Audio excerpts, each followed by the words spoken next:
New numbers from StatsCan reveal that we had a whopping year for immigration. Over 1 million people immigrated to Canada last year. The new report shows Canada added over 1 million people in 2022. That's a one-year growth rate of 2.7%, the highest since John Diefenbaker was prime minister way back in 1957. The numbers then largely driven by the post-war baby boom. This new surge driven almost entirely by newcomers. What does this mean for our housing market?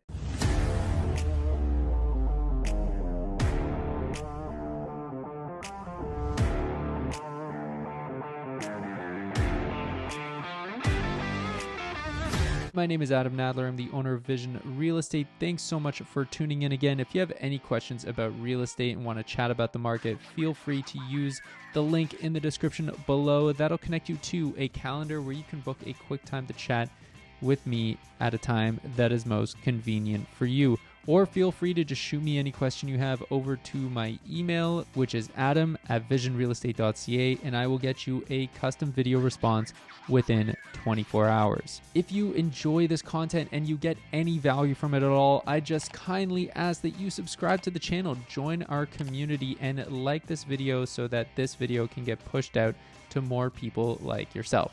The headlines for the Toronto real estate market are just all over the place. Some are saying that doom and gloom doomsday is still upon us or is yet to come, and others are saying that the market is rebounding and the spring market is already beginning to swing into gear. So what is really going on? Well, as we know, like any other market, it's just all about supply and demand. How much supply do we have? How much demand do we have? That's going to dictate how the market is doing and where prices are going. And the metric that we use to measure that is just a basic consumption rate. So how quickly are the houses that are currently on the market being sold, and how quickly is the supply being consumed by the demand? And this metric is commonly referred to as months of inventory. Basically, what we do is we take the total amount of inventory that we have and divide it by the average number of sales happening each month.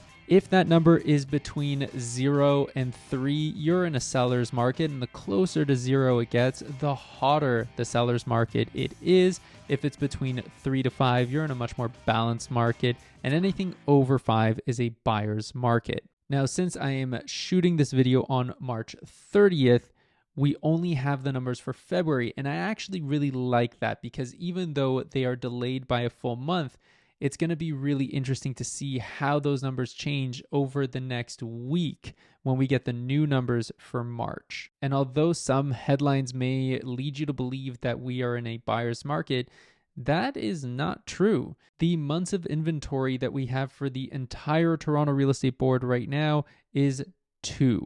That is most certainly a seller's market. And if I were to just isolate Toronto, it was 1.9. Now, keep in mind, I'm going to be doing another video again in about a week when we get the new numbers for March. That number is going to be lower, so just prepare yourselves. We are definitely heading into a busy spring market. And I think the reason why this is happening right now is not because of the interest rates just dropping a little bit on the retail side, but more has to do with immigration. Canada brought in over 1 million immigrants in 2022, and this has been basically skimmed over by all of the news in our media right now. This is a huge deal. It's massive, and I don't know why more people aren't talking about it. Now, of course, we know that these people are flooding the rental market because they need a place immediately when they get here to live, but that's only because they don't yet have credit built up and they are looking to purchase once they do. In fact, many of these people already have a down payment ready to purchase a home when they get here. And this is because the stats show that over 60% of immigrants coming into the country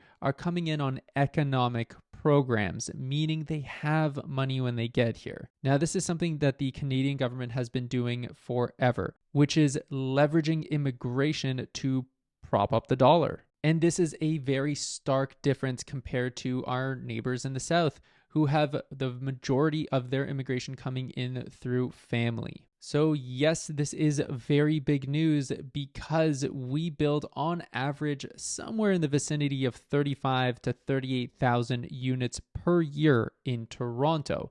And over half of all immigrants end up in Toronto or the GTA. The federal government is planning for 500,000 immigrants to the country each year by 2025. And so, Lindsay, I suppose, quite obviously, some provinces are seeing more newcomers than others. Absolutely, Adrian. Mostly that immigration is happening in the big cities of Ontario, Quebec, and British Columbia, and that presents a challenge. So to sum it all up, we have a major shortage of housing supply, and I think that it's going to rear its ugly head this year and next year, and I think we're already starting to see that with the spring market. And if you've been watching the market carefully, you'll have noticed, as I have and most realtors have, that bidding wars are back. There are a lot of houses and condos that are going into multiple offer scenarios, having bidding wars bid up the price. It has come back. So when you're checking out the headlines, just look at everything with a grain of salt because the market is busier than the headlines would have you believe. But that's just what I think. Let me know what you think in the comments below. Are we going to see a busy spring market, or are we just beginning to slump further into a recession that will affect the housing market in Canada? Thanks again for watching, and I'll see you next time. If you like that video, click the subscribe button on the right, or here's another video on the left.